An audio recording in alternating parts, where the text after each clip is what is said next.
Film kali ini akan menceritakan bagaimana sebenarnya kehidupan di Amerika Serikat. Mungkin beberapa dari kalian ingin pergi berwisata ataupun tinggal di negara paman Sam tersebut.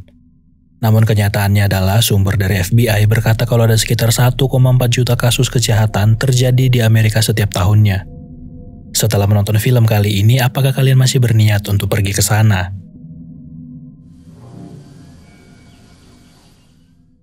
Film dibuka dengan memperlihatkan seorang pria yang berlari di tengah lebatnya hutan belantara. Entah apa yang mengejar pria tersebut, namun yang pasti dia menghindari sesuatu yang jahat yang tentunya akan mengancam nyawanya. Tiba-tiba dari balik hutan muncul beberapa orang bertopeng yang kita tahu setelahnya akan terjadi apa. Beberapa minggu kemudian kita diperkenalkan dengan seorang pria bernama Ryan dan pacarnya Maya.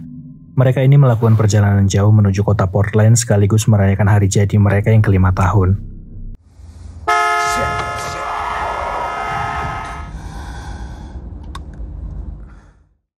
Nah, dikarenakan mereka sudah menempuh perjalanan yang cukup jauh, Ryan berniat untuk singgah dulu ke tempat makan terdekat untuk mengisi bahan bakar dan juga perut mereka. Sehingga mereka pun berbelok keluar dari jalan lintas. Awalnya mereka mengira kalau Google Maps mengarahkan ke tempat yang salah. Dikarenakan selama perjalanan mereka hanya melihat hutan belantara. Sampai di mana mereka melihat sebuah papan yang bertuliskan nama tempat mereka tuju beserta juga jumlah penduduknya. Artinya mereka sudah berada di jalan yang tepat. Ketika sampai di tempat tersebut, para penduduk kota memandang aneh mereka. Ya wajar saja mereka bersikap begitu. Dikarenakan John dan Maya ini orang asing yang masuk ke kota mereka. Selesai memesan makanan, Maya sedikit kesal dengan John karena memesan makanan yang terbilang tidak sehat. Namun John berkata ini kan hari jadi mereka, sehingga sekali-sekali ya tidak apalah makan makanan fast food.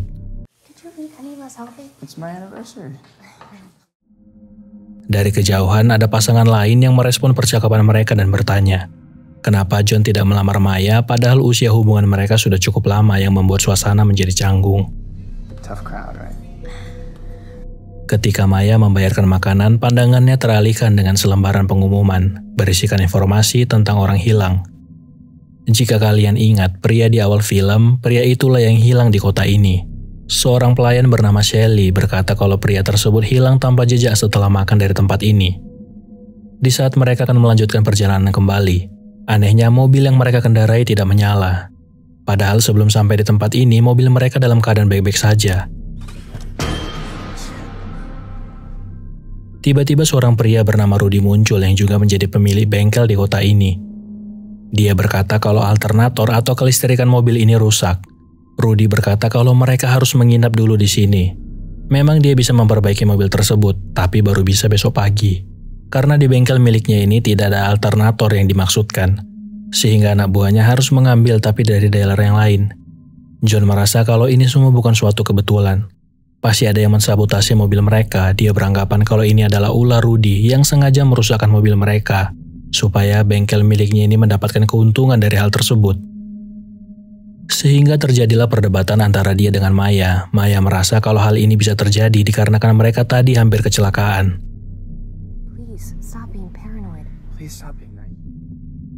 Mau tidak mau, John pun mengalah dan mengikuti kemauan Maya. Shelly menyarankan supaya mereka menginap di tempat seorang pria bernama Joe yang memang sering menyewakan rumahnya ketika dia pergi berburu.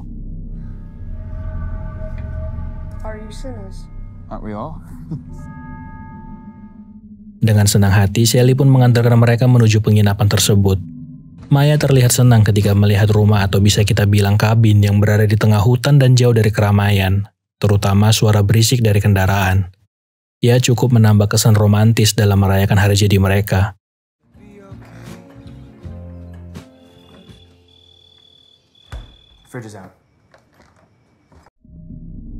Namun yang namanya rumah kayu dan jauh dari perkotaan pasti ada saja barang yang rusak, apalagi jarang ditempati. Sehingga Maya pun mencoba menelepon si pemilik rumah, tapi untuk saat ini si pemilik tidak bisa dihubungin karena sedang pergi berburu. Untuk lebih menghangatkan suasana malam itu, ditambah lagi ini hari jadi mereka, pasangan yang lagi dimabuk asmara itu pun melakukan tindakan yang tentu saja dilarang agama dan juga melanggar norma-norma agama.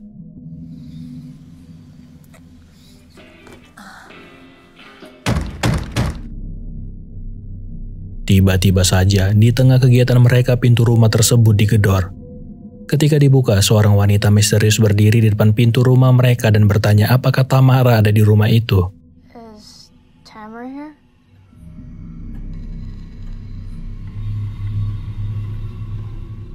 Mereka pun kembali melanjutkan aktivitas yang sempat terhenti tadi. Setelahnya Maya kepikiran dengan hubungan mereka. Dia bertanya apakah Ryan suatu saat akan menikahi dirinya. Memang sebelumnya dia pernah berkata ke Ryan kalau dia tidak ingin menikah. Namun di malam itu sepertinya dia berubah pikiran dan merasa kalau sepertinya hubungan mereka bisa melangkah ke jenjang yang lebih serius. I know I want to spend the rest of my life with you. Where's my stupid inhaler? Di tengah percakapan mereka, penyakit bengek Ryan pun kambuh. Maya baru ingat kalau sebelum mereka ke tempat ini dia lupa memasukkan inhaler Ryan. Sehingga Ryan pun memutuskan untuk pergi kembali ke bengkel Rudy untuk mengambil inhalernya. Dia menaiki sepeda motor milik pemilik rumah ini dan meninggalkan Maya sendirian di tempat tersebut. Venus, Oregon. It's a cute, quaint. Awalnya Maya berbicara dengan temannya, ya sembari mengisi kesunyiannya yang ditinggal Ryan sendirian. Namun di tengah percakapan mereka, lagi-lagi pintu rumah digedor dan si wanita misterius itu pun kembali menanyakan, apakah ada Tamara di rumah ini? Is Tamara here?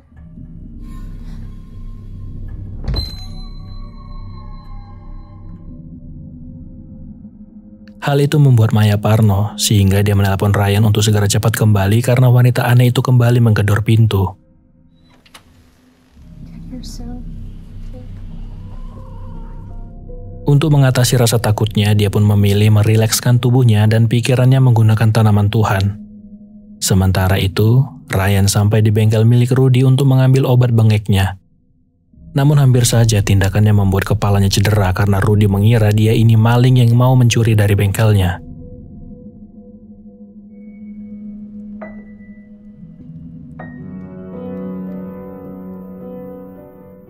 Kembali ke Maya, dia tidak sadar kalau selama ini dia tidak sendirian di rumah tersebut. Tanpa dia sadari, selama dia memainkan piano, seseorang sedang memperhatikan dia dari belakang. Bahkan ketika Maya mandi, pria misterius itu pun berdiri di belakangnya. Namun lagi-lagi Maya tidak sadar kalau selama dia membersihkan lekuk tubuhnya, seseorang sedang memperhatikan dirinya. Di saat Maya mencoba mengeringkan rambutnya, tiba-tiba saja listrik rumah tersebut padam. Dia beranggapan listrik rumah tersebut tidak sanggup ketika hair dryer dinyalakan. Kalau di sini nembak lah istilahnya. Ya, mau tidak mau dia pun turun ke bawah untuk mencari di mana saklar listrik rumah tersebut.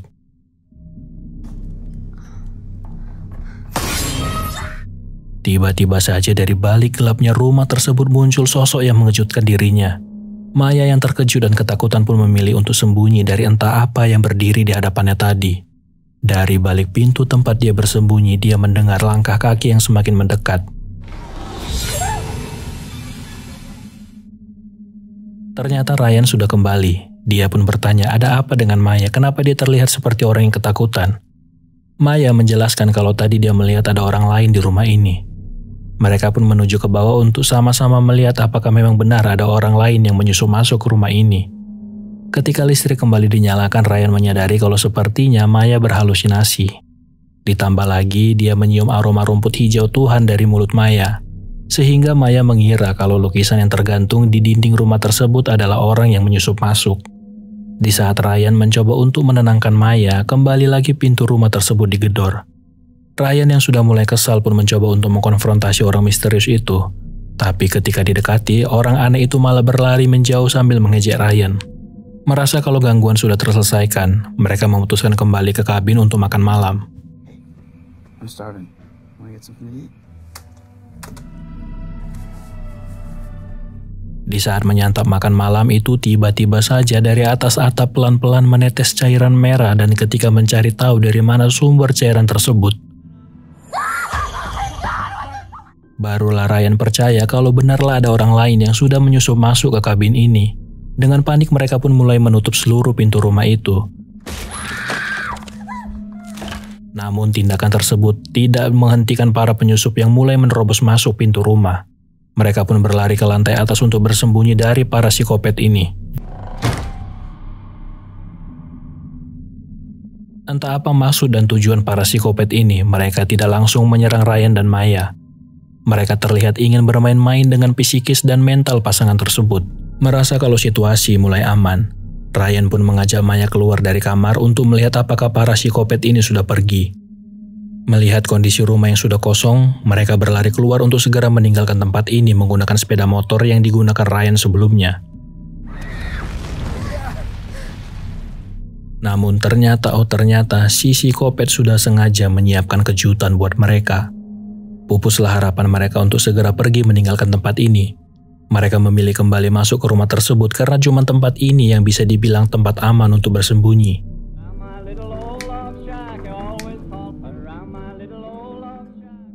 Maya teringat kalau sebelumnya Sally pernah bilang kalau pemilik tempat ini suka berburu. Jadi pasti dia punya tempat penyimpanan senjata atau setidaknya benda yang bisa mereka gunakan untuk pertahanan diri. Melihat kalau ada jalan keluar, mereka pun memilih masuk ke ventilasi udara untuk menghindari para psikopat melalui pondasi rumah. Namun sialnya ketika merangkak di bawah pondasi rumah, secara tidak sengaja tangan Maya tertusuk paku. Ironinya dia harus menahan rasa sakit akibat dari tusukan paku tersebut, karena kalau tidak mereka pasti akan ketahuan.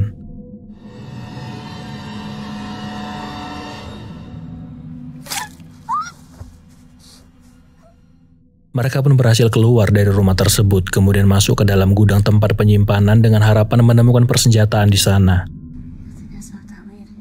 Ryan pun mencari ke seluruh ruangan dengan harapan dia bisa menemukan senjata, ya setidaknya pistol lah untuk berjaga-jaga. Namun ketika dia naik ke atas, di bawah Maya kembali diserang oleh para psikopat.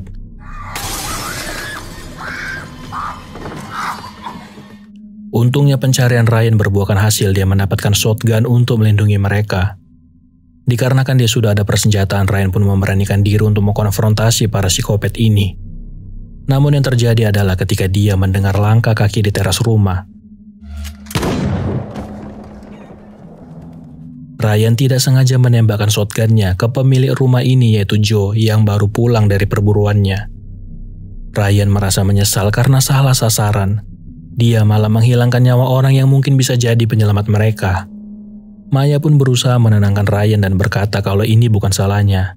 Mereka memutuskan untuk mengambil mobil milik Joe dengan harapan bisa segera pergi dari tempat mengerikan ini.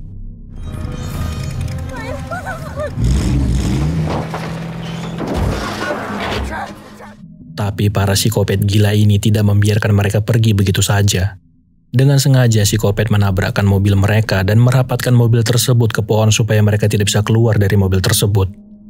Sialnya kaki Ryan terjepit akibat benturan tadi sehingga dia berkata ke Maya untuk segera lari ke hutan dan mencari pertolongan. Sementara dia berusaha keluar dari mobil itu dan mencoba memburu para psikopat gila ini.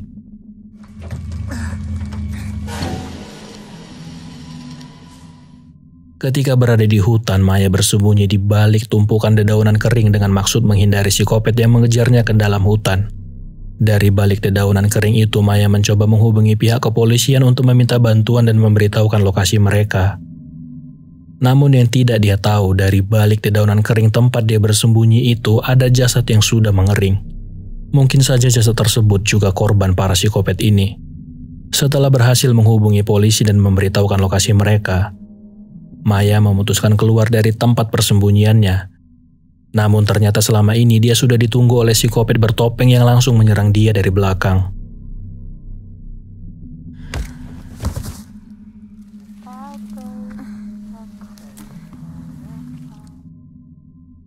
Sementara di tempat lain, Ryan berusaha kabur dari pimpinan para psikopat ini sembari mencari Maya.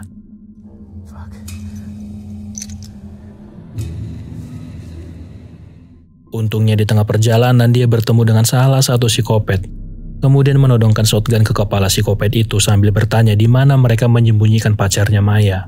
Memang benar-benarlah mereka ini adalah psikopat gila. Dengan santainya psikopat itu menari-nari di depan Ryan menunjukkan kalau dia ini tidak takut dengan shotgun yang ditodongkan di kepalanya. Tapi ternyata ulahnya itu adalah sebuah pengalihan. Dari belakang Ryan pun diserang. Ketika tersadar, mereka sudah dalam posisi terikat di bangku. Tidak ada lagi yang bisa mereka lakukan. Terlihat ketakutan di wajah mereka berdua.